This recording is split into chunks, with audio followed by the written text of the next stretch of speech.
Donc merci à tous d'être là cet après-midi, puis bonjour à ceux qu'on n'a pas encore vus avec nous ce matin.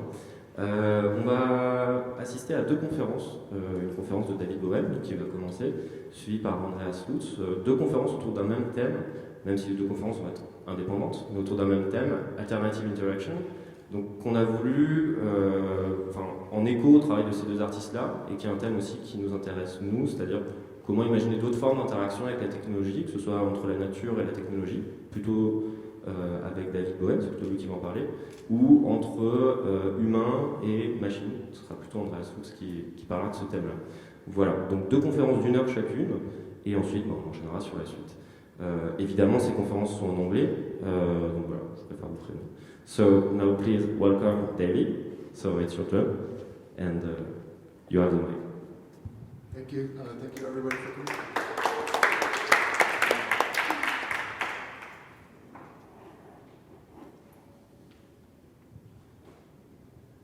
Thank you for the introduction, and thank you everybody for coming. I'm going to go through my work more or less chronologically, and has to do with this idea of what's happening over there. So some things are pretty directly related to that idea, and others are not, but I think it all kind of connects. So here we go.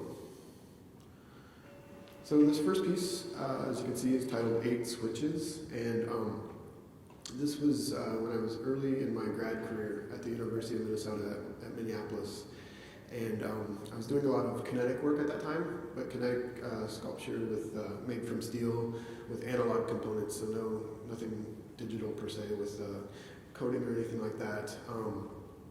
But I was starting to think about interaction or direct response to input. And I was also thinking about intersections between natural and mechanical systems. So you'll see throughout the body of work, it does involve a lot of natural elements. In this case, it's a twig, and it's an interactive piece where, go back. There we go.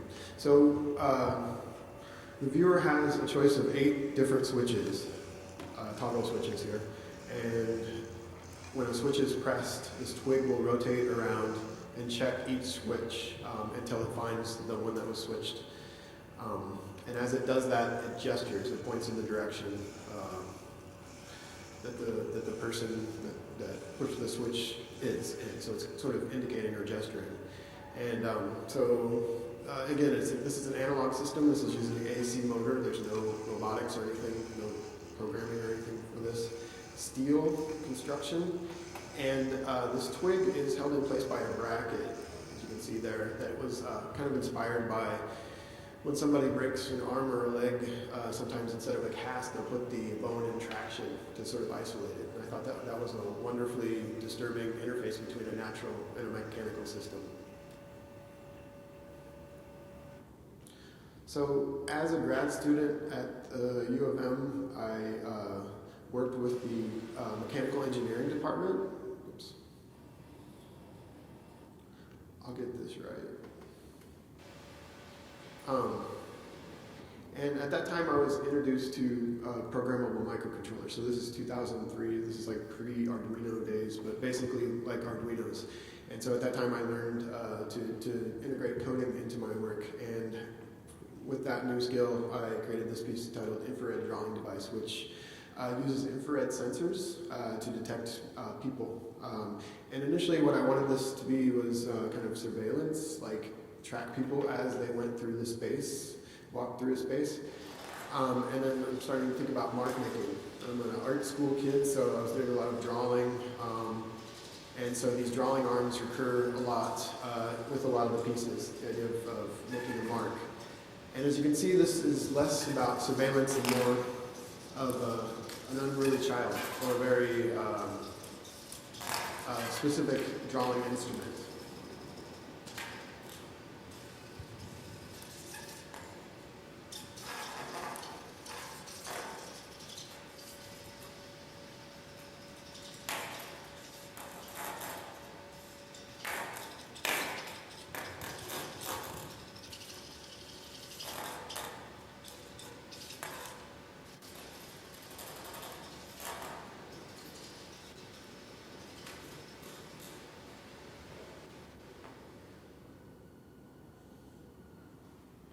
So continuing to think about that idea for my graduate thesis, we got an amazing new building at the U of M, and in this case, I have these drawing arms, and there's 3 of them in the gallery space, and then throughout this building, there are sensor arrays. So instead of having the sensor on the drawing arm itself, they're mounted in locations throughout the building.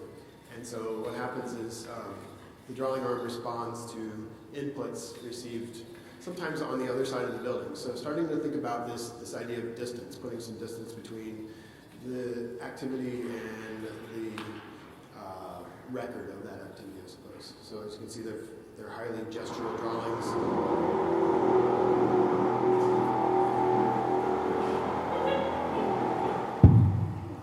That's pretty great.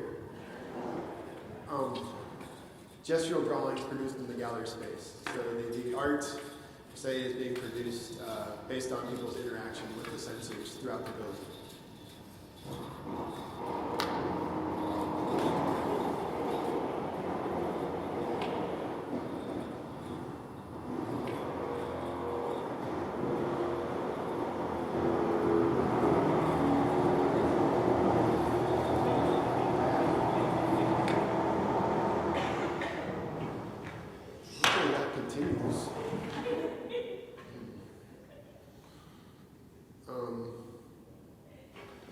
So here we have some flies that are doing some drawings, very similar sort of drawing arm. We have the sensors, photo sensors at the top of this container, and those sensors, data from the photo sensors is mapped and then sent to the drawing arm. So the flies are producing the drawings here. When you work with flies, you tend to learn a lot about them, and they like to go to the tops of things, but they're also attracted to light. So as they are inside of this chamber, this is where they live. And if they go inside of the chamber on the top, they interact with the sensors, and then data from those sensors is sent to the drawing arm. And then when they leave the chamber, the drawing arm will retract, and a scroll of paper will advance and wait for a new flies to come into the chamber. So the flies are making the drawings here. And my flies are very well cared for. They live on a diet of powdered milk and sugar, and they live for about 40 days, which is, I'm told, longer than they would live in the wild.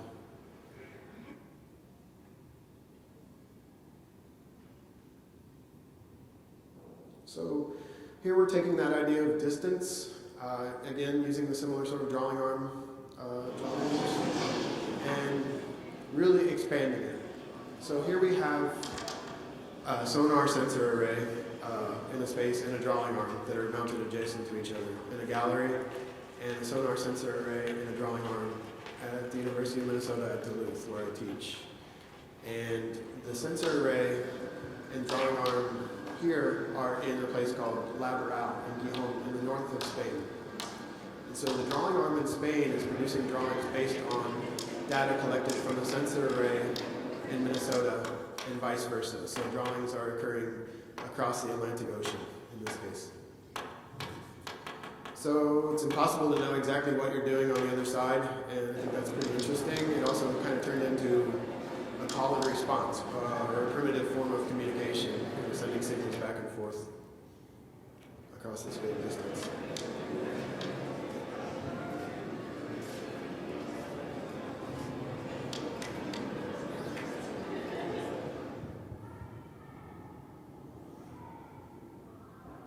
So here I'm collecting data.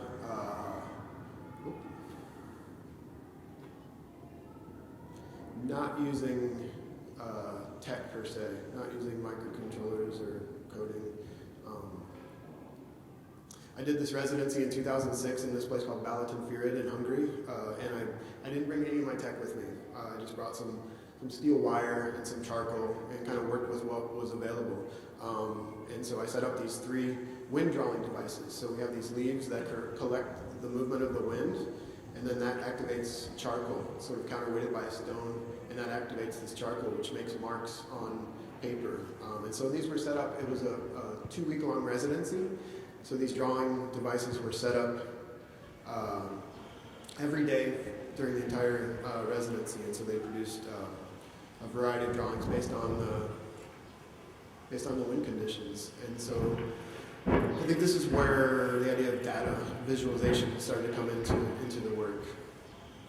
And I think it's kind of interesting because it doesn't use any tech per se, but the idea of looking at a natural condition using this very simple mode.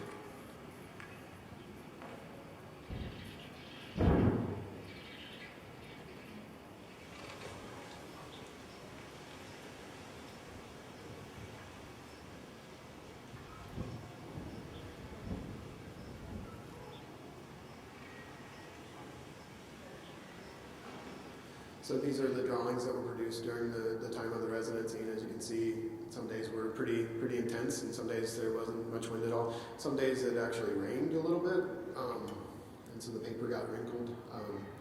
And these were actually in the first data art exhibition that I did, curated by Dan Goods, a good friend of mine who's a visual strategist at JPL, NASA JPL, which are the folks that put the Mars rover up there.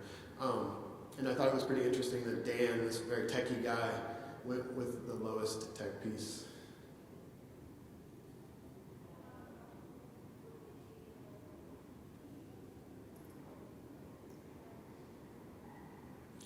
So here we have, we're tracking the growth of a plant. This is a pea plant.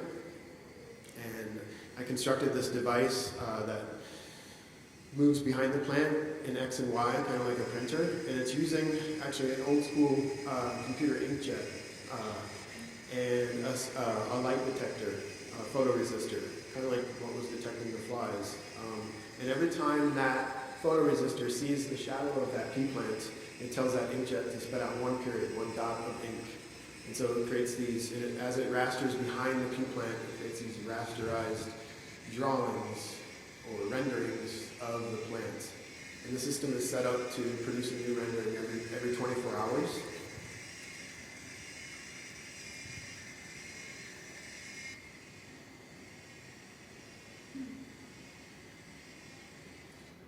So when it's finished with the rendering, the scroll of paper advances behind it.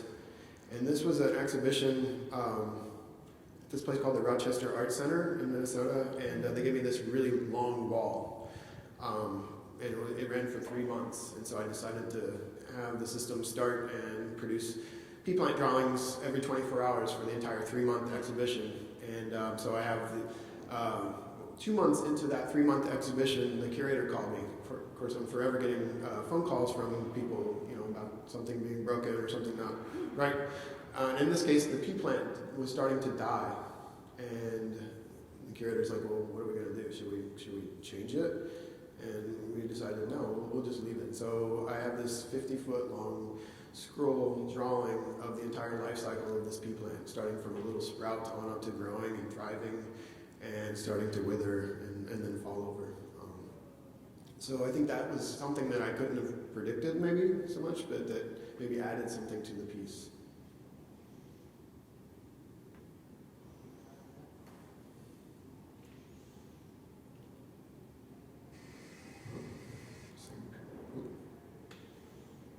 Okay, I live here, so this is Duluth, and right on Lake Superior, which is the largest lake by surface area in the world, and it's actually 10% of the fresh water on Earth right there, right in my backyard. And for this next piece, I hopped on a ferry that went across that lake. It's an inland sea. It's quite a journey. I think it was like a 4 or 5 hour ferry. And I brought my laptop with me, an older laptop that had an accelerometer inside of it, a sensor that knew when the laptop was being dropped, but you could hack into that sensor and get movement from it and then record that. So I brought that laptop with me, hacked into that sensor, and collected all of the wave data, or all of the movement basically on the ferry as we went across the lake. And from there, I produced this piece.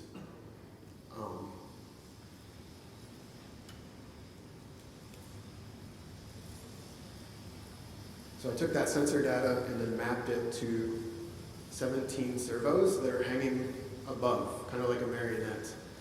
And then the 17 servos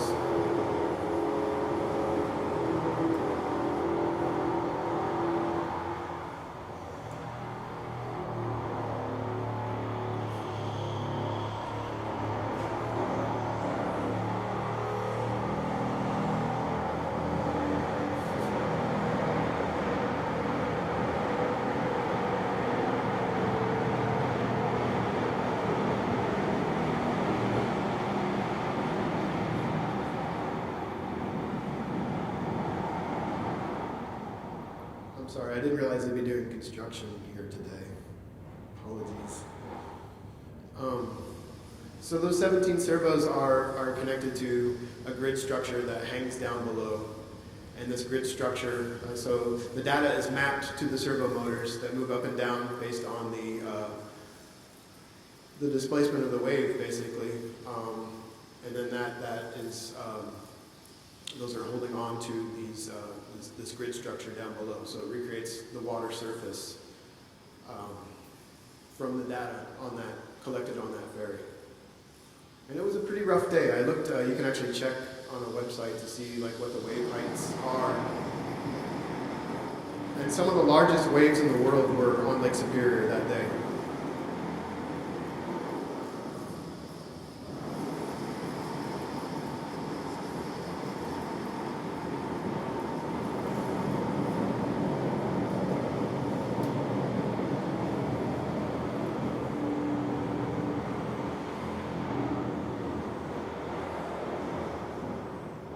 Can we tell them to stop?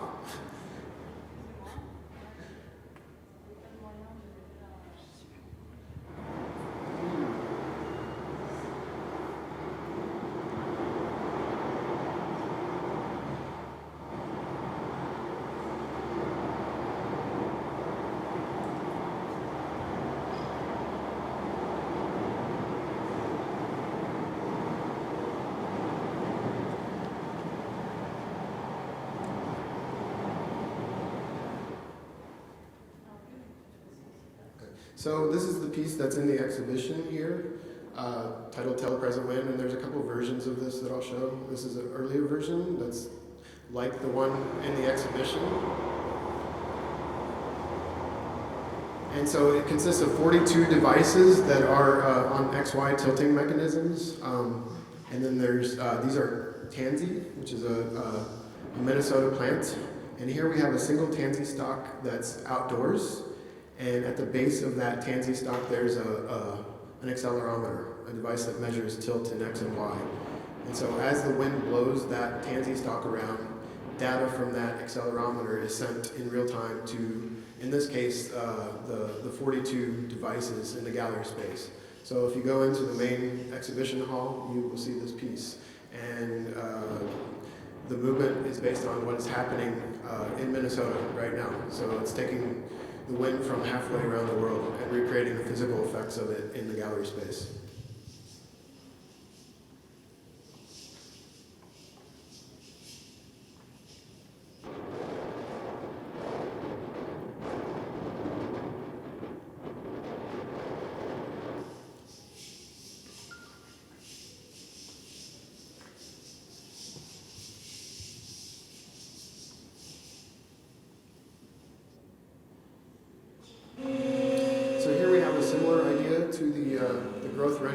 That I showed earlier. In this case, instead of producing a print, a two-dimensional print, this is actually producing a three-dimensional model of this onion plant.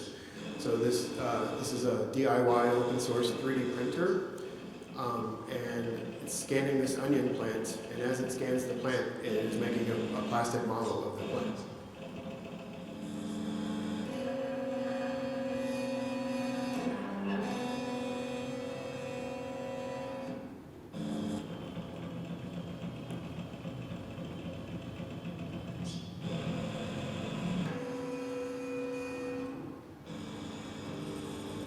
And I chose an onion because of the way it grows.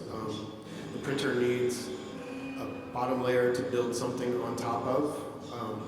So onions generally grow in an upward direction. And here we have a conveyor belt. So whenever new print is produced, the conveyor belt will advance and wait 24 hours to produce another print.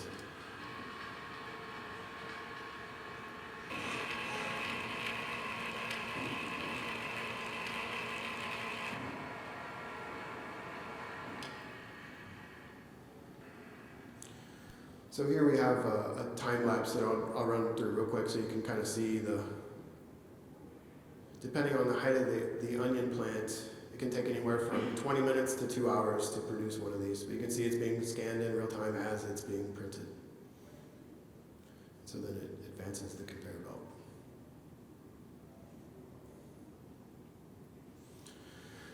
So with that earlier wave piece, I wrote a grant to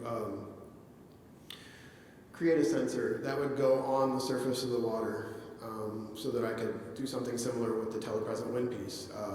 So I was looking into this idea of like maybe having something that's watertight, an accelerometer that maybe has a solar panel and cellular signal and all this technical stuff. And I was talking to a technician at my university, and she said, you know, there's this thing called NOAA, National Oceanographic and Atmospheric Administration, and they've already done that, and they've done a way better job than I could ever do. So I found out that you can, NOAA has buoys all over the world on the oceans that are getting wind speed, wind direction, water temperature, but they're also getting wave height and wave period data.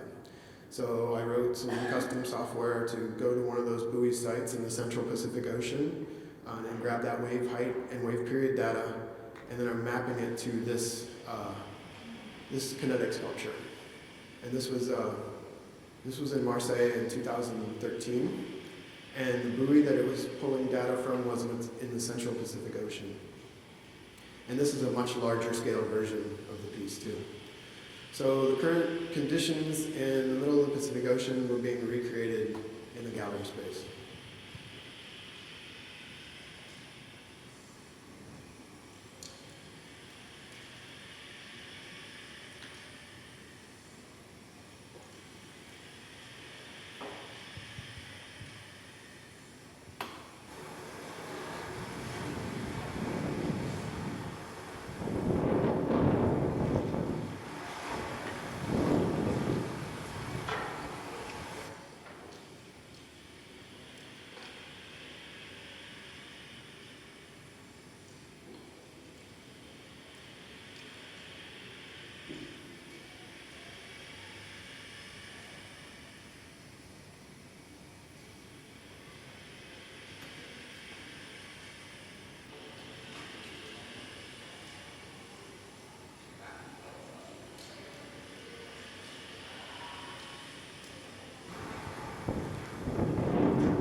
Here, this relates to this idea of what's happening over there quite a bit.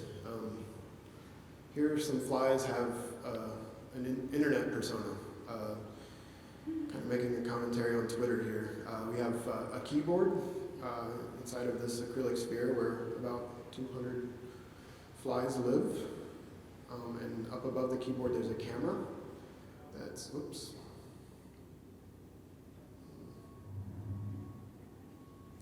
Up above the keyboard, there's a camera, and I'm using custom software to chop the video of that keyboard into the individual keys.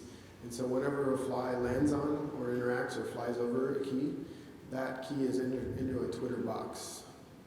And when 140 characters are reached, or when they trigger the enter key, whatever is in that Twitter box is tweeted out. So obviously it's gobbledygook for the most part, which is very relevant today, too, I think, with politics. And, our current president in the U.S.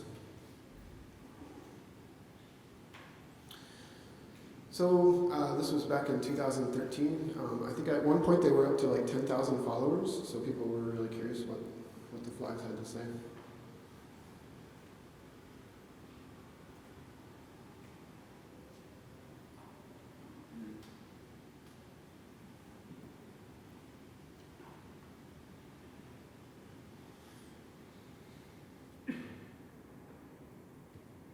So if you want to follow them, they're at Flag Colony.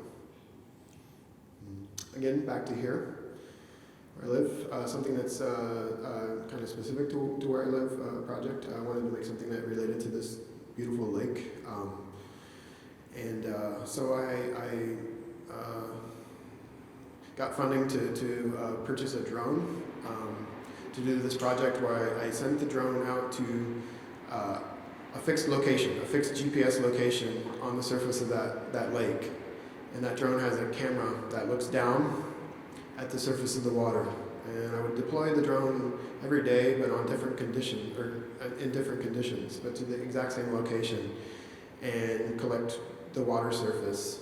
And then using some custom software, that water surface was converted over to a 3D model, which was then used to generate a toolpath for a CNC machine that then was carved. The model was then carved in acrylic to produce these sculptures.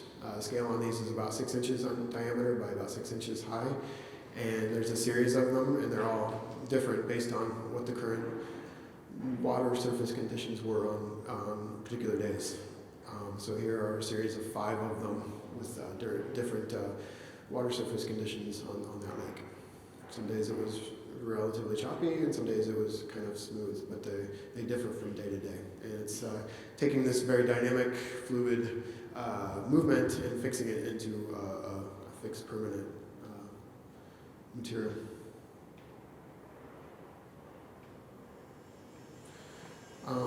Here, the flies are in control of a revolver. So essentially the flies are the brain of this device, and I'm sure many of you are aware of the gun culture in the US, and kind of making a commentary on that. It's kind of scary times, and the ease with which one can purchase a gun. So I went through the entire process of getting a license and purchasing a revolver and going to the firing range and shooting it, which is very scary, by the way, if you've never done it.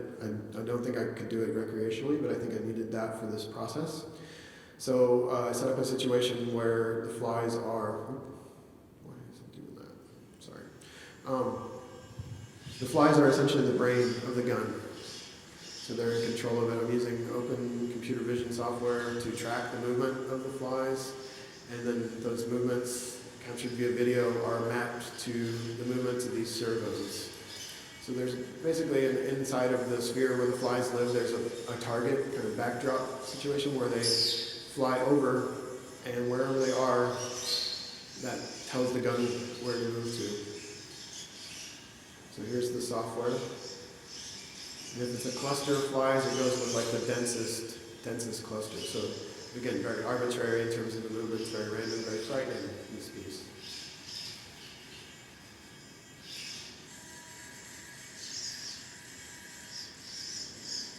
I set this up in a gallery in Vancouver in 2017, and we built a special room for it. Because whenever the flies go to a certain place in the middle, that's when the trigger is pulled. And at that time, when we built the room and set up the blank firing revolver, I realized what a really scary thing that I had made there, because it's either going to fire in 5 seconds or in 5 hours. You don't know. Here, some clouds are given an internet persona. So I have a camera that's pointed at the sky and some custom software that distinguishes the white cloud from the blue sky. And then wherever a cloud is, that is mapped to a keyboard, much like the fly tweet piece. And so the clouds are entering text into a Twitter box and then tweeting that out.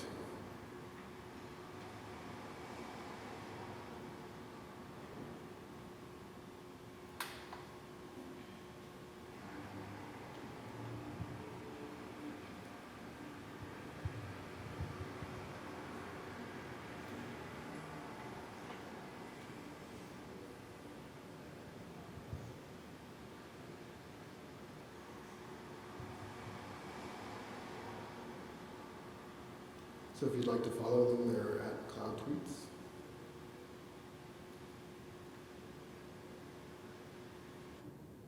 Okay. Here, it's a similar sort of idea where clouds are playing a piano. I didn't think of this as much as like a music piece, and more of a sound piece. I wanted to know what it sounded like for a cloud to press the keys on a piano. So we have a piano that's set up with 88 servo motors, one for each key on the piano.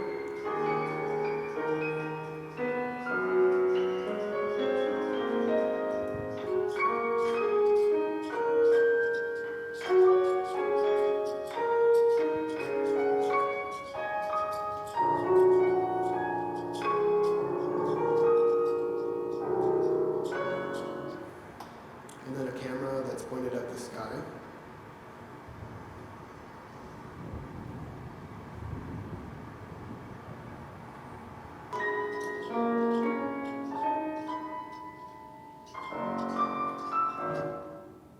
So using custom software, I'm mapping the video of the clouds to the 88 keys on the piano.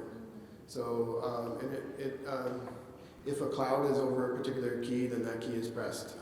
If it's a very dense, white cloud, thick cloud, the key is pressed very hard. If it's a little thinner, the keys are pressed more softly.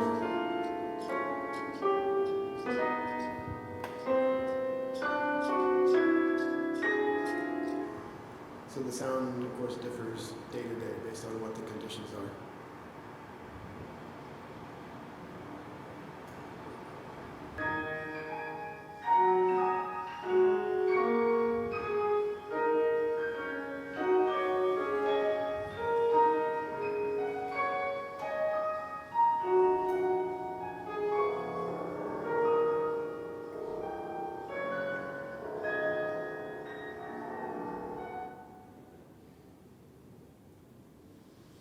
Here we have a repurposed Microsoft Kinect camera that makes really complex 3D models of objects and spaces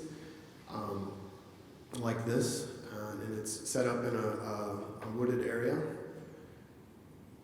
So it's a point cloud that's consists of about 250,000 individual points, and so that point cloud, that 3D model of this wooded area, is then sent to a projection that's in the gallery space. So it's a sort of fuzzy recreation or representation of this natural area being recreated in this very artificial way in the gallery.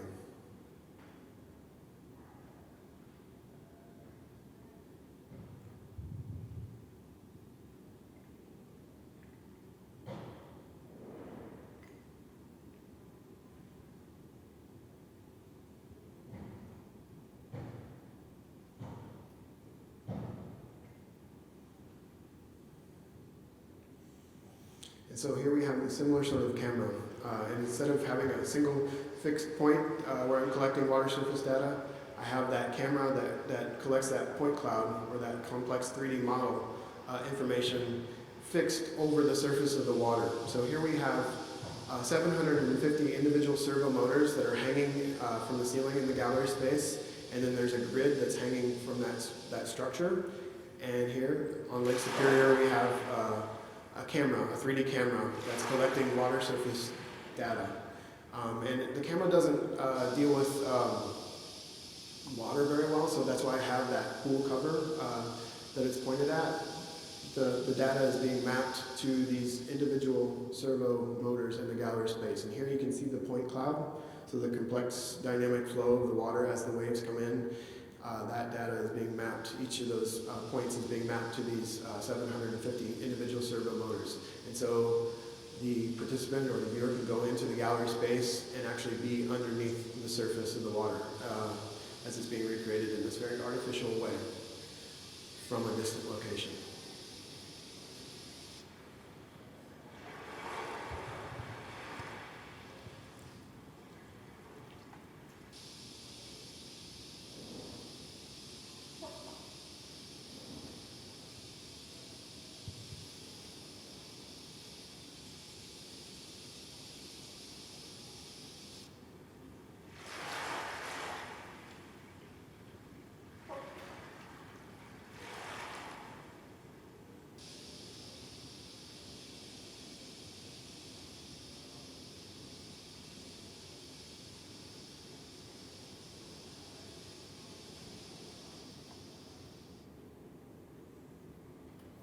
Here we have 50 individual devices that are all pointing in the direction of the oldest piece of human-made space debris that's currently above the horizon in their location. So there's about 500,000 pieces of space junk that are moving at about 18,000 miles an hour all around us, over our heads. And these are twigs that are pointing to the oldest one that comes above the horizon. And there's stuff still up there from all the way back to 1957, I believe. The oldest thing is a defunct satellite called Vanguard. And it's still up there. It's not functioning anymore, but it's still zooming around. So all these twigs are pointing in the direction of whatever the oldest piece of space debris is above their location. So they move rather slowly and make these arcs, maybe bending towards these artificial suns as they orbit the Earth.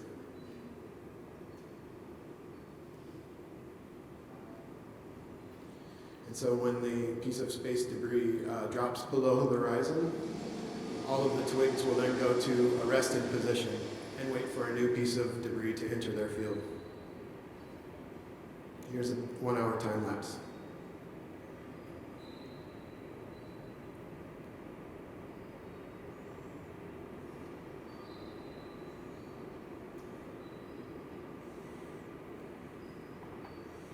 So here's a larger version of the piece that's in the gallery space. Instead of having one cluster, this is 3 clusters, so it's kind of expanded, but similar sort of idea.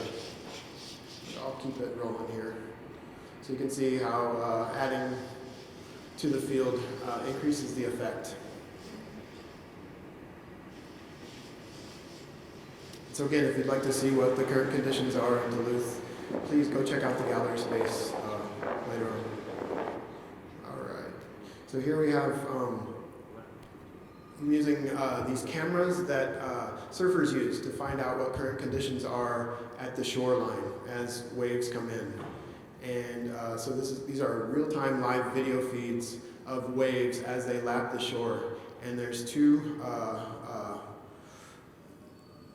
video feeds that are mapped to these 7,000 LEDs that are set up on the street in St. Paul, Minnesota there. One camera is pulling from Bali in the Indian Ocean, and the other camera is pulling from Puerto Rico. And I chose those 2 cameras because they're on opposite sides of the Earth. So these oscillate between day and night and conditions. And I like the idea of the oceans all kind of being connected, and using these live video feeds to sort of convey that.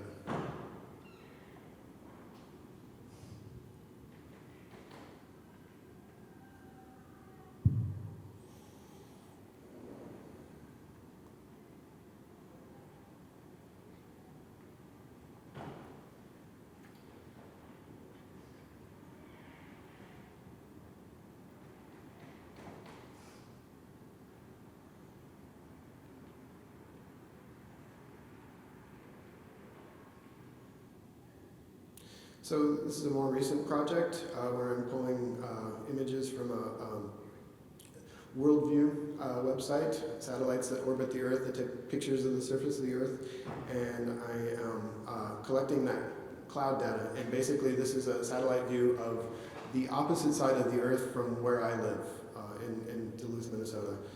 So if you just burrowed through straight to the other side of the Earth, this would be the satellite view of that location.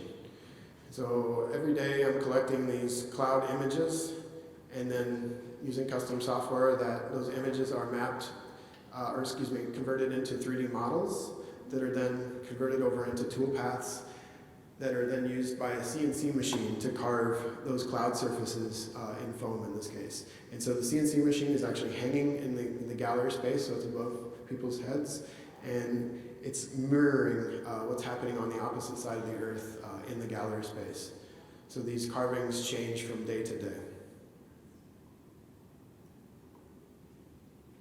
And so for current exhibition, these are in a gallery space where the public is invited to touch the foam, giving people the ability to effectively touch the other side of the Earth, whatever the current conditions are on that given day. So here you can see some side-by-side views.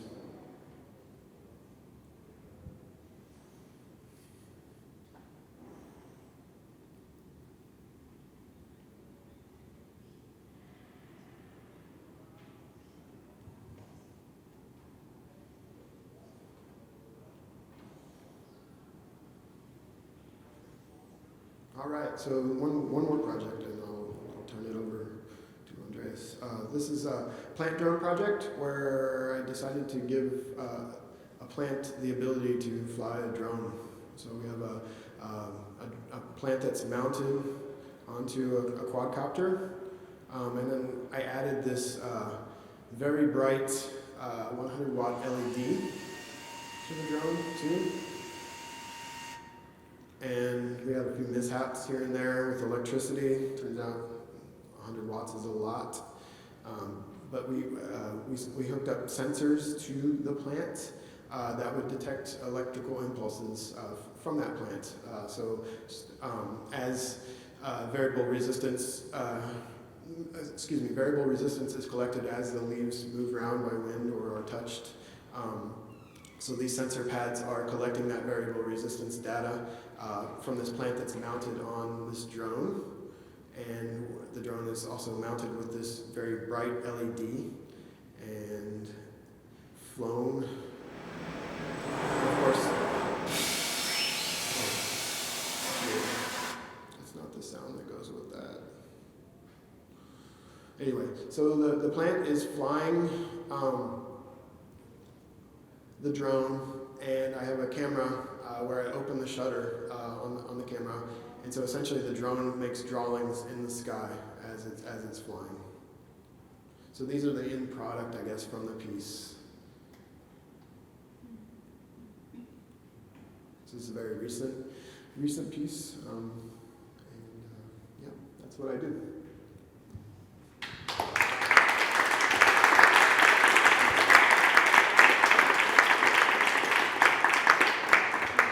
I guess we'll have time for questions after.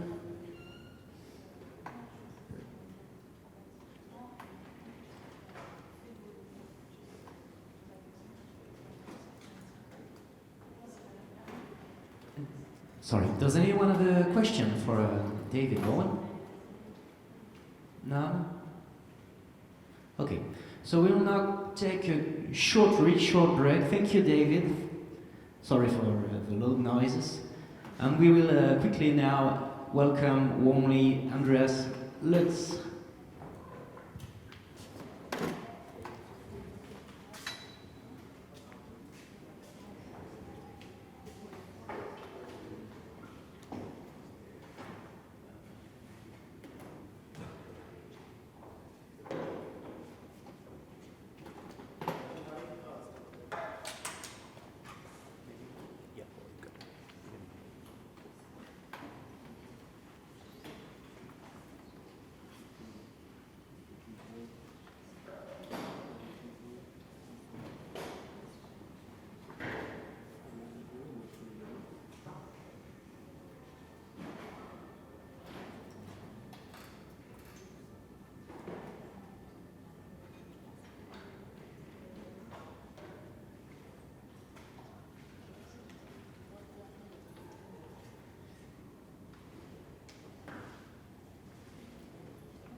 Yes. Hi. So I don't know if you want to make a short break, maybe, or should I start now? Yeah? Okay. So, thanks, David, for this wonderful talk. It was really nice. And it was really nice because we met the first time here in Nantes, and it's really nice to see that some other person saw that maybe our work would connect in some ways, or maybe it would be different, but it's a nice opportunity to have this talk together with him. So I want to talk a little bit about my work.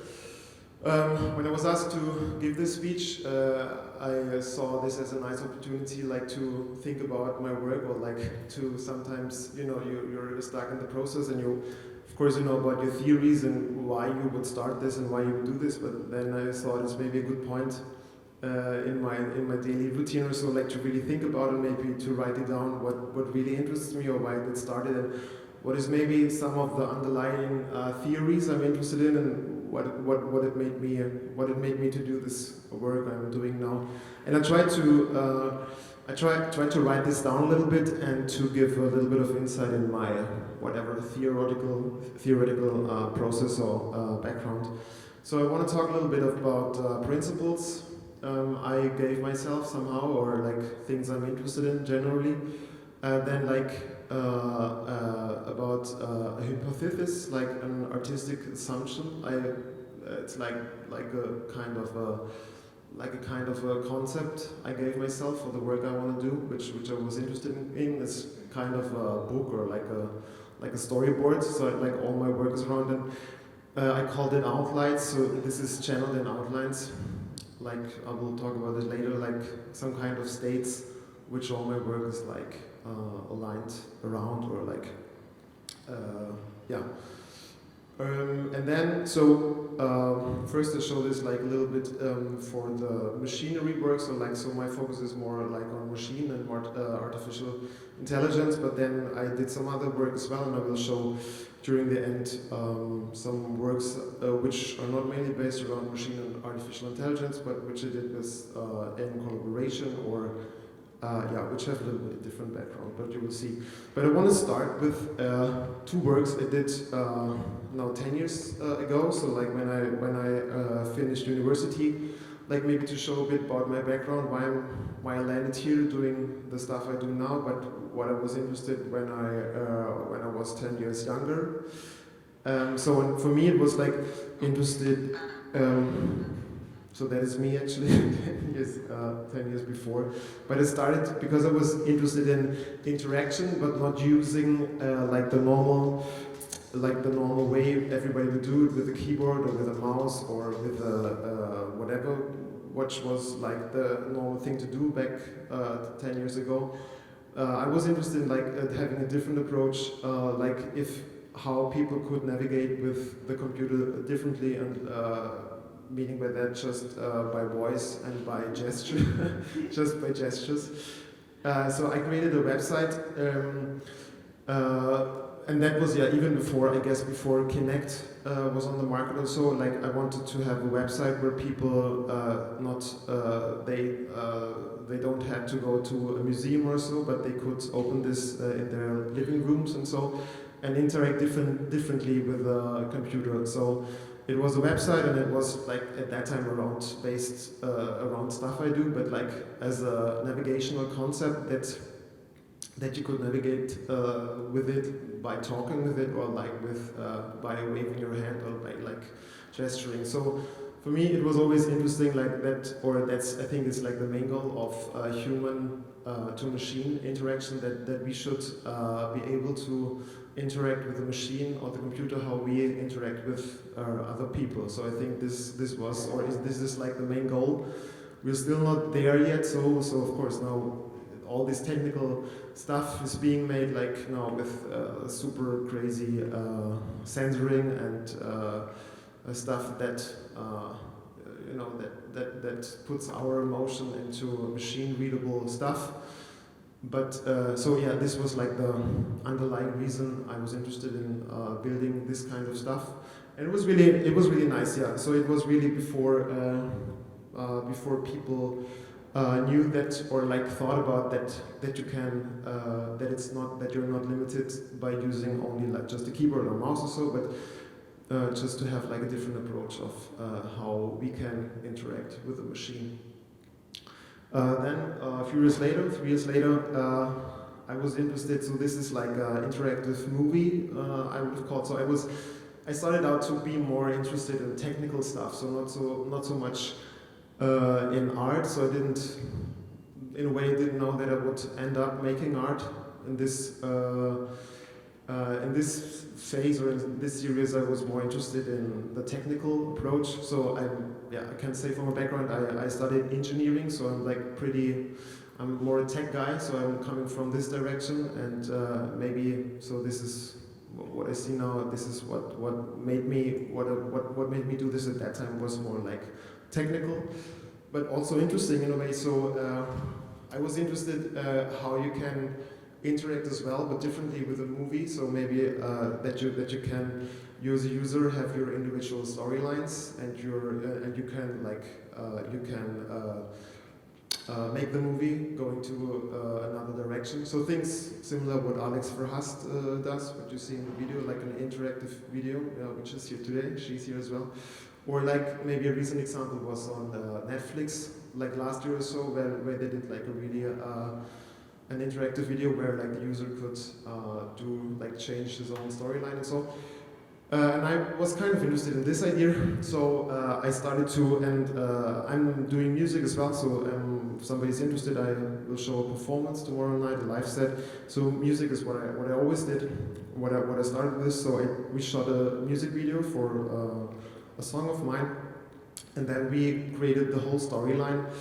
Like the main point, or like the main part where you could interact is that the girl who plays like the title role, she has like a tattoo on her hand with a QR code on it, and this would be like always the point where when you have an app. So the second part, so one part was the video, the other part was an app. So you could download an app before, but when you have this, there were in the movie, the movie was just like a normal movie, but there were certain points where you would see the QR code, and the QR code would stay for 5 seconds or so, and you would see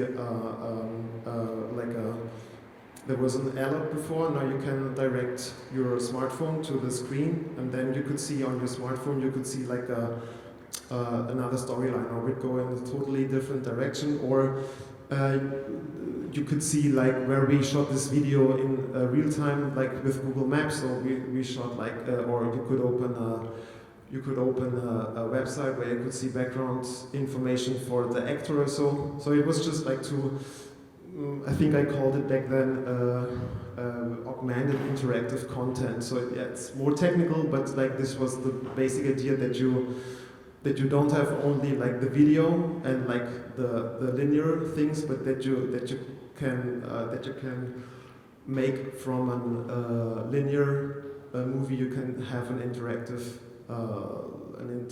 basis as well. So this was a little bit to understand what I was interested in, what I did before. I consider myself, or I consider them as more being artistic, or more in the way I do now.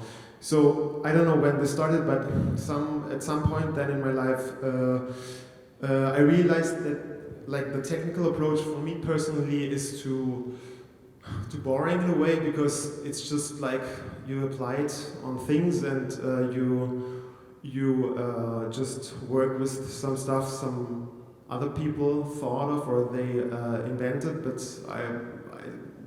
I got interested in like creating my own stuff, and I thought it's really nice like to just so you can invent your own stuff. And I guess I don't know why, but somehow I started this then. Yeah, so I will show now a little bit like what I said in the beginning of my talk, what I'm interested in, and what started then. So I was not so interested anymore in the technical, just application, but more maybe in a philosophical approach, and like think about what technical stuff can do as well, and not only just like serve humans, but they have maybe their own life, or they have their own vision. And I think that's what I show with my work. So I want to talk a little bit about the principle I gave myself, or I'm dealing all the time with. I found out, and the first of it is semiotics, or semiotic system. So communication basically, and I want to transfer this all the theories we have for human interaction. I want to transfer it for machines, or for artificial intelligence as well.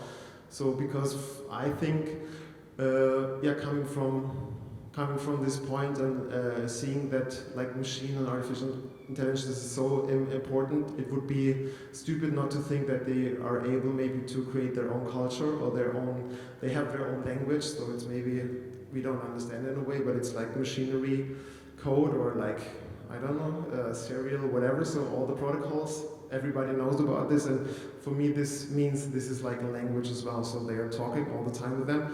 So I think they're able, it's the same like with humanity. So it started out for us as well that we started with language, but then we would build all these theories like hermeneutics or how we talk different languages, and I apply this concept to machines as well. So I think machines are able, and they're doing this now, and it will become more and more that they maybe start their own culture and everything what applies to human as well. So, but this is like as a synonym for a work from me called Hypergradient from 2016. Like to see this, so I will show the work later, but just for having now the theoretical approach. I'm developing for works like a semiotic system. That means you will see my work has a lot to do with movements, and for me it's not just like not a movement, or like in David's work he takes something from nature, but for me all the movements is a language. So it's like a code, semiotic code, like a Morse code, whatever. So, but I'm interested in like creating my own alphabet or my own language and apply it for the machine, so they can communicate to us maybe. And we don't understand it now because we're strangers, or we don't understand this language. But it's the same when I talk to somebody from Chinese and I don't from China and I don't understand Chinese. So for me, it's the same when I see the machine here, or what you see over in the hall. But he's doing something, and I don't understand him. But maybe I could learn his language, and through these movements, maybe then I would understand what he or she or it wants to say. So this is like important part, like as a background, the semiotic system. Then perception is like important to me. So this is like a draft for Offset XYZ, the work which is installed over at the frigo. What is one in French? What do you call one? So frigo. This is like a draft for this work, Offset XYZ. And by perception, I mean I'm interested in like to reflect human behavior in machines. So for me, Offset XYZ, like the movement it does, and so it's conceived as a representation, or he wants to be understood by a human or his opponent. So the movement he does is maybe from his perspective. When I talk about his, so I mean the machine. From his perspective, it means so it studied the human concept of behavior and of moving and so. And by transporting it into this like abstract movement, it's his way of like try to communicate with us by making himself a little bit more likable by the humans, or more understandable. So this concept is like, this principle is like can be found in other works of me as well. Autonomous behavior, I can describe, so it's a little bit the same what I said before from the technical background I'm coming from, or what I was then interested in to turn more into building my own stuff. I was really bored or so, or I don't want to create works which you can see on a screen, or which you can see on a mobile device or so, where people exactly know how to work with this technical thing, so, and they know exactly how they can turn it off and so. So I want to create stuff which nobody knows how to shut down, or maybe you can be even be afraid of it because it's moving and you don't know if it's maybe friendly or is it not. So I want to play with that, what I said before as well, that yeah, as if I would a stranger in the darkness somewhere or so, and I don't know if it's a friendly guy or not, so, and I want to play with this autonomous behavior so that you can't control somebody else. So what we always think, so we have control over machines and we can shut them down, so, but I don't think so. So I want to like represent this in the works as well, that they are for themselves, and you can't interact with them, or you can't do anything, so they are autonomous, and if they want to get in contact with you, they will, and if they don't, they don't. And what I found out is important for me as well, like building physical pieces. this is like a draft from transmission, a new work I'm just working on. But yeah, for me it was important. So I saw with my sisters, they're younger, or like everybody who really grew up in the generation when the internet was there and with smartphones. So everybody is so used like to look on the screen all the time. So I really don't want to do something with screens. So, and I want to have the feeling, because humans are all about physicality. So I want to do physical stuff and not like that you're always looking to a screen, or like that you or maybe that people who see my work, that they understand that our body is like made for other stuff as well, and what relates to our body as well. So not only like through our eyes or through our how we talk, but like other stuff as well. And physicality, I guess, or that's what people tell me when, for example, when they go to this big work of set XYZ, that they have the feeling, yeah, it's like an opponent and it does something with them. So on a I don't know, on a level, on a perceptive level, so not like on a language level or on an oral level and so, but so the pure appearance of a machine or like a big thing which is doing something does something with us. And I'm interested like in this physical thing as well, in my sound work as well, where I'm like more interested in how the actual frequencies and like the sound is doing something with our body, so we can feel it. It's not how much that we can think it, but I'm more interested in like generally, what maybe stuff we're not so much aware about, but it does something with us, but we maybe don't know why. So I'm interested in this kind. Then when I worked on this presentation, I found out, so I'm working with 3 artistic assumptions I gave myself in a way, which worked out, that my work is now about. So this is like, how could I call it? This is just like an assumption I gave for myself, which is not maybe true, but for my work and for my own universe, it is true. And I wanna build works so that it's not anymore that there is like a bidirectional man-machine interaction. So that's why I showed the works from my study time, because back then it was clear everybody was interested in how can we communicate with the machines, and we have to be on like an equal level. But I think in my work, so I assume so this is over. So and the machine overtook, and now we have to try like to how we can communicate with them, but the machine now they would dictate us. I don't want to sound too dystopian or so, but like this is like the assumption I just work with. Machines dominate and stay amongst themselves now. So and human remain as a distant, passive observer. So these are like the assumptions I work with, and this led me to the outlines, or like the boundaries from what you can see, what my work is based from a perspective of a machine or an artificial intelligence through these states of how they would get there. So through the learning processing, so how they would process the stuff what they learned, then the imitation state, the takeover state, and the dominant state. So now I'm finally gonna show them some work. So I show some work. So I aligned them to the states I talked about, and I show now some work which fits maybe into these outlines. So the information is a work from 2014, and it's really simple. So you talk into a microphone.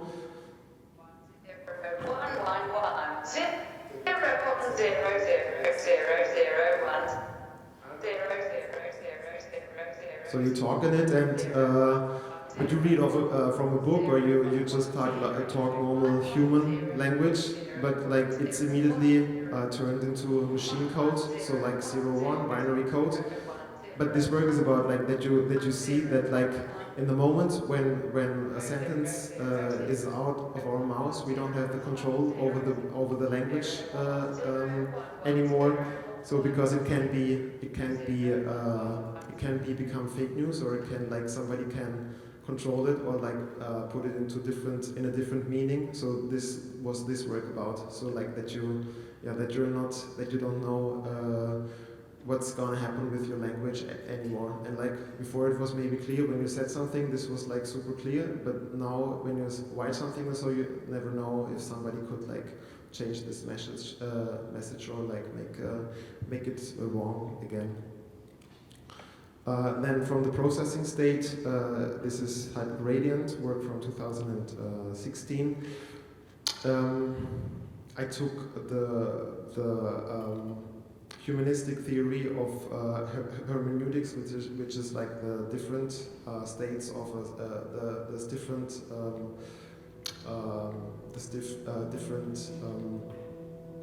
approach of a statement and the interpretation, and I transported this to a physical piece. So there are two states of the piece. The first state is like this, when there's the spaces lit up, bright, and you can see actors moving on this canvas or on this fabric. And this is what I showed before. So this is like a semiotic system, or like every movement and every sequence is a language, is a word, or is a sequence of nouns and words. And during the bright sequence, this is the statement phase. So that means it always will look the same, because like there's the fixed light source and the shadow will always be the same. So from this perspective, it will always be the same statement. But then there's the second phase, and this will come now, where the whole space changes to dark, and then the installation is lit by light sources around it, and they will change all the time. And now the same sequences, the same movements, the same words, they appear now totally different because the light is changing. So like it's the same sequence or the same word, but it appears now totally different. And this is like what I said before with the hermeneutics, that the statement itself is the same, but so I say I, and somebody else perceives this as a totally different word, or I say ship, and somebody else with a different like social background or whatever, so we'll see this differently. And this is like this work about, so like to make clear this difference.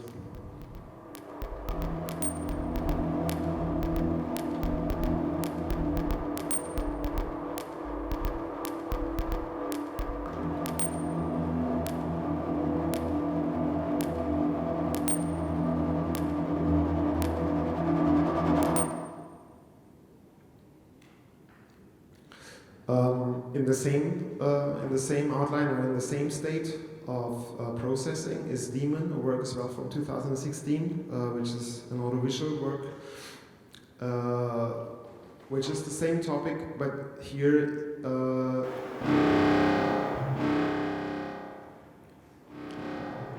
it's like made visual by as a like abstract lines. They depict an artificial intelligence, and it's always aware, and it's like in perfect synchronicity and like perfect work when a human is not in the system. But when a human comes into, or when somebody, like here in this case, an observer comes into the space and interacts, or like just walks through the installation, then like the perfect process and the rational beauty of the installation gets disturbed, and then it changes, and then you will see fractions and disturbances. So, and this is what I said before with my artistic assumptions, that I see that the machine, they stay among themselves, and when the human comes, so now they get disturbed and they want to push him out again. And so you see in this installation, it's like connected to sound, or like a generative sound installation as well.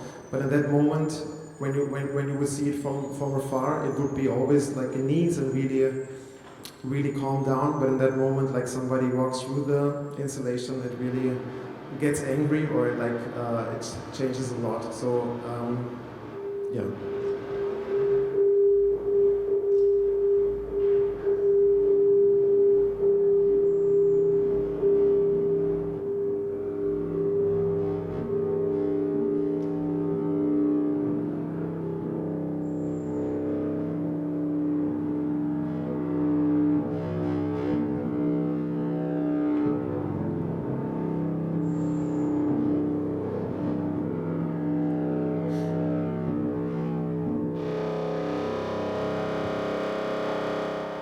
And although the sound and the movement from the observer, they get captured and they trigger some parts of the installation. It's not that it's like an interactive work, so it's not that you can put your hand somewhere and then you see immediately, okay, now it changes this, so I want to work with that you maybe don't know if you have an impact on the installation or not. So for the observer, it's always unclear if you can have an interactive part with the installation or not. So, but in fact, I capture this and then it gets triggered, but like with a lot of delay or like to a different time. So I work with that effect a lot. Then from the imitation process, so what I said before, that I create pieces who maybe capture like human behavior or movements, and I transfer them in an abstract way with kinetic installation in this version. It's offset XYZ, what you see here in the exhibition.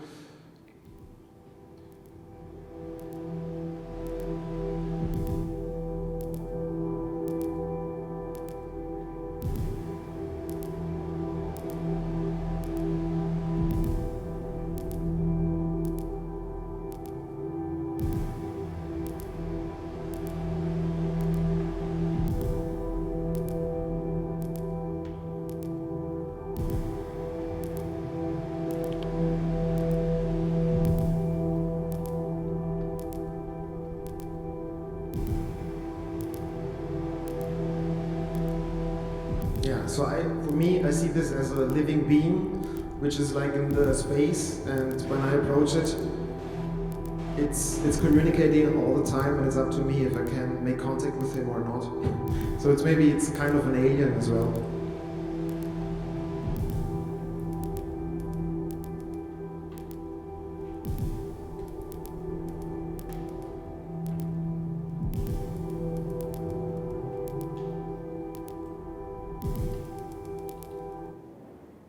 Okay, then from the state takeover, a work which is shown here as well. Soft takeover, it's a really recent work, 2019. I guess I finished it in this spring. It's the concept, so from the state of takeover, that the machine take over, like the cultural stuff and everything, is that the theory behind this is like that a machine occupies like the format of like culture for humans, which is just like a white canvas. So this is like the beginning of when we have arts. This is like the synonym of art. So I play with that the machine is like occupies a white frame, and it induces like his language into this frame. And for humans, maybe it's not visible anymore if a machine does this or not, but for them, because it's like the format we all know, we accept this as a cultural message, but like on the second layer, we don't see anymore that the machine creates this culture or this art for us. So this is the idea behind this work.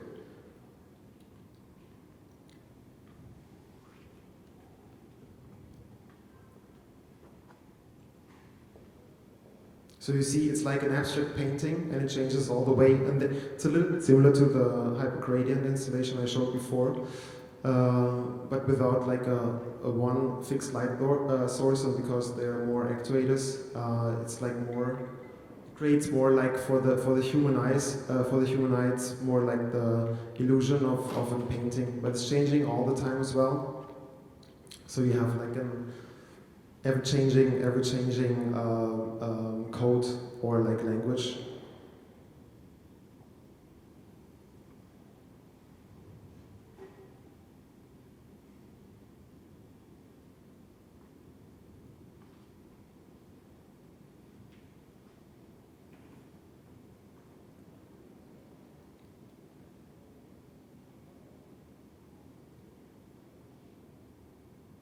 So then from the state dominance, it's mainly until now the live sets or the music, because like the dominant state from SR, I think it's like important that it has both sides, so like the visual aspect, but the sound aspect, the sonic aspect as well.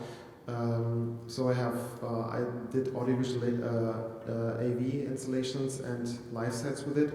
So 12 Tone Form is an installation from 2016, and that's an immersive installation in a space, and it's like, because it's like in this dominant state, it's for the human, so you come into the space, but you're like totally immersed by technology around you and so on. You can't even flee from it.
Yeah, it's from this artistic assumption I said before, where humans, they just remain as a passive observer, so we just can watch and see what the machine does, but they maybe we don't even understand what it does, but so it doesn't matter anymore, because the machines stay among themselves and they do their own stuff for themselves.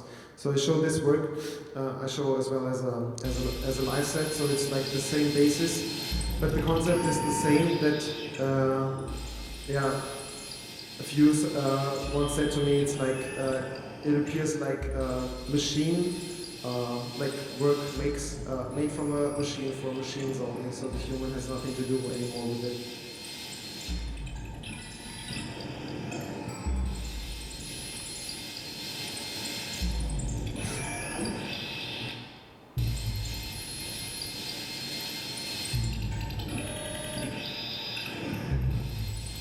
Okay, and from the same direction is binary supremacy, my latest live set, and as well album I will show tomorrow night. So I don't want to show the video here because you can come tomorrow and then you will see it anyway. So that's the work which is based based around this complex of machines and how we interact with machines, or not anymore. And I don't know, so maybe have 10 minutes more, 5 or 10 minutes more. So it shows 2-3 other works I did as well through the last 5 or 6 years, which are interesting as well. This is like video installation, Woodbürger it's called. It's like, in Germany at that time, it was even before all the right-wing stuff started in Germany as well, so in France it was a bit earlier, I guess, but that time, Woodbürger, it means like angry citizen, or like, you know, like a normal, the average guy who gets angry because of politics. So, but at that time, so it's like a political term, but we were interested in that time. What about the private fury, angriness and wrath? So we shooted a guy, put him in a box. And put him everywhere. So we put him in front of places throughout Germany. So we made a tour. I did this together with a friend of mine, Christoph Grünberger, and we toured this and we put the box, like, so the private wrath and angry furiness of a citizen, put them in relation in front of public spaces, which would be the cause of fury and so as well. So in front of a nuclear power station, or in front of the EZB, like the European Central Bank in Frankfurt, like where a lot of protests or people are against. Yeah, and it was interesting for us, like, to put this together, or this relation together, like the private and the public fear, and if it's political or not, like to kind of observe what's happening there. So this guy, we called him Stefan W. It's like an average German guy. And he found himself like one day he just woke up in a box. So nobody knows how he got in there, but he's just waking up. And now like all his failure, what all his life would build up comes out now all of a sudden. And now he's like really yelling at everything and himself for 5 hours. And we really shooted this in real time. So it was like a staging, like a theater play. So we had a script for it, but then it was mostly improvised. And he lives now in retrospective through all his phases from his life. So his wife broke up with him, then he lost his job, then like his neighbors don't like him, he's not able to earn enough money, so like, average problems, like everybody may have from time to time. And he lives through that. So that is funny. So it's set in German, but we showed this a lot, or like we mainly showed this in foreign countries, a lot in Japan and Sweden and the States. And it's really funny because then it has to do with my other works as well. It's about language, and even if it's German, like people would really understand what he was talking about. Of course, because of the words, but like they could feel that he was angry and what kind of angriness it was. So like really sad angriness or like furious angriness, and that was really interesting to understand. Like that there's like some things which are international in a way, so you don't even have to explain them. So even if that was a typical German work, or like for German it would appear maybe different, but like it was understandable throughout the world. Yeah, so it was like a lot of background work done. So we did the actor did his own like a whole script. So he would be like for a month or 2 months, he would be this person. So he would like write every night like every message what went wrong and whatever. So like in preparation for this installation. Yeah, and then we exhibited it in the middle of Oktoberfest place in Munich, which is like a public place. Then in the middle of the wood, in front of a old American United States surveillance facility, nuclear weapon. Here's the ECB in Frankfurt. That's in the East Germany, or in the former East, like abandoned houses. Then just somewhere in nature. Then like in boring suburbs, like because he's angry as well about boring suburbs in the middle of Berlin. This was called the isolation episodes before, because he was, although he was like in the middle of public space, he was super alone, so there were never people. And then this phase where we would show the exhibition, it was called the confrontation episode, so where he would really shout against people. And it's really funny, yeah, that what something, so sometimes when we would set up, and then I would wait and see how like normal people would react and so on. It was really always that you don't expect, even if it's like virtual, but you wouldn't see it at the first moment, because we set it in this box and we wanted to have the appearance that he really could be in there.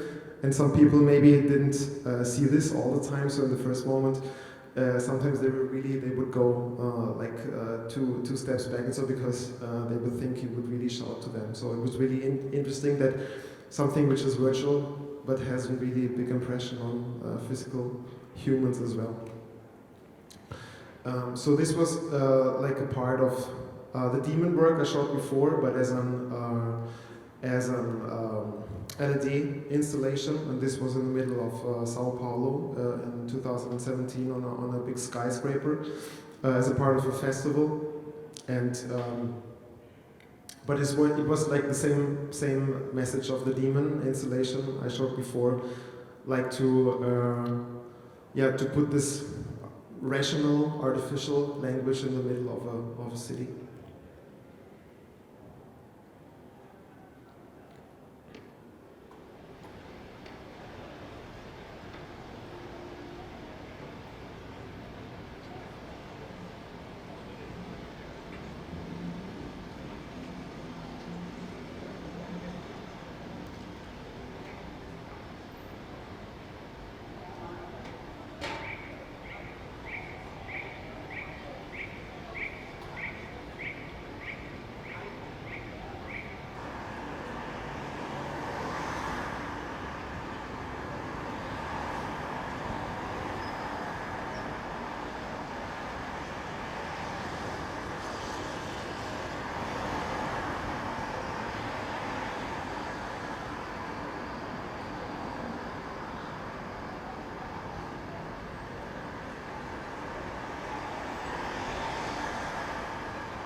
Okay, and maybe as a last work, it's Offset from 2015.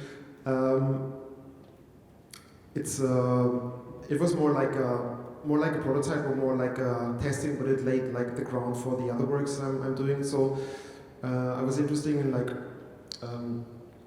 working with the medium itself and not like project something on an even medium. So, but I wanted to have uneven underground or like a changing underground. So I experimented with projection, but on an unstable setting. So it would be in canvas, which would move as well, which you see in my other works, have a gradient and soft takeover. So that there's like an unstable underground, and then really geometrical patterns would project it or get projected onto the surface, but then they would change only through the physical interaction. So it's actually like a perception thing that what gets induced on the canvas is not actually what we see then.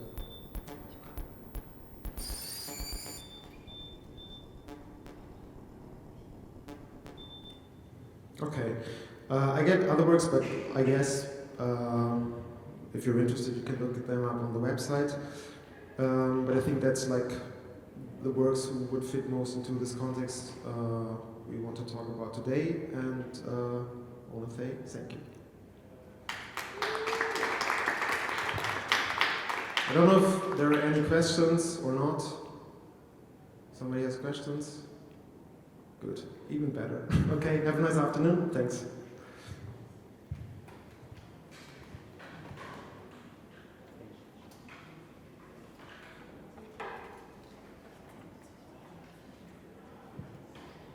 Thank you, Andreas. For now, we've ended with you. Thank you, David, Bowen again, and Andreas. We will follow on 4 with a new roundtable called "Does the Tech Got the Future?" But if someone first asks some question for David and Andreas both, it's possible.